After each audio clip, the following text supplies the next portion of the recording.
Yo, what is good, guys? Welcome to the channel. It's your boy Supreme Nige here, back at it with a brand new video. Today we got a little something different. We got an unboxing today, but we don't have any Supreme packages in today, but we did get a sneakers package, so I'll be unboxing that and reviewing that for you guys today. We were able to get a W on the sneakers app for the Air Jordan 1 Tokyo BioHack or the Barky Brown or something like that. So I will be unboxing that for you guys. So let's get right on into the unboxing here. Whoa.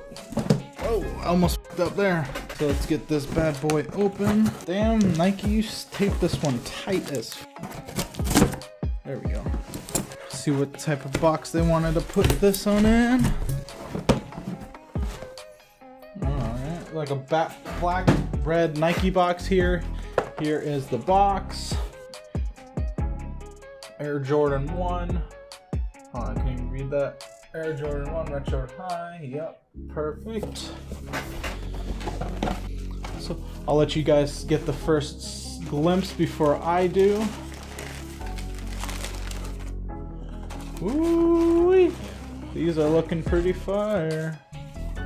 So here is the Tokyo BioHacks Air Jordan 1 highs. It comes with some pink laces, I guess. Only pink. I wonder if the other one has, yeah, it's probably the same on the other one. But yes, the quality is definitely there on this one. I do think this Nike swoosh is a little bit reflective. It does look like that, right? Kind of does a little bit. I don't know. Just a plain black bottom here. I kind of like how they use the bright colors like on the inside like this and the blue on the bottom there, and then not as much on the outside. I think that makes it look very nice. I do like the mix of the brown in here, right? The brown leather.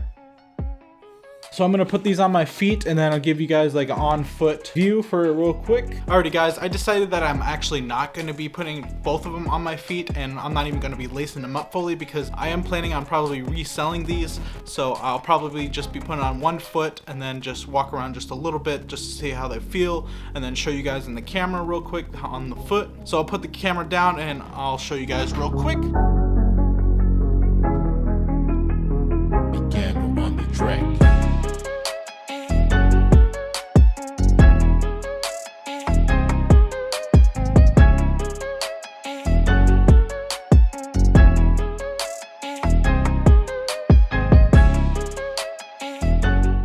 Alrighty guys, so overall I do think these are very fire. I do like these a lot, but they're just not really my personal like colorways. I don't really have anything that I would wear them with, so I'm probably going to be holding on for these for a while. Maybe not for a while, I'm just going to be holding on for them just a little bit to see if they can climb in their price a little bit. Right now on StockX they're about like $270 or so that's about like $100 over retail. I'm gonna wait until it gets a little bit higher than that to resell these. Overall I do like these a lot, and I'm probably going to be putting them in the back in the box. Anyways guys, that is going to be all for this unboxing video. Thank you all so much for watching. Drop a like if you enjoyed the video, and please subscribe down below to the channel for more content like this. That would be much appreciated. As always, stay hyped and peace.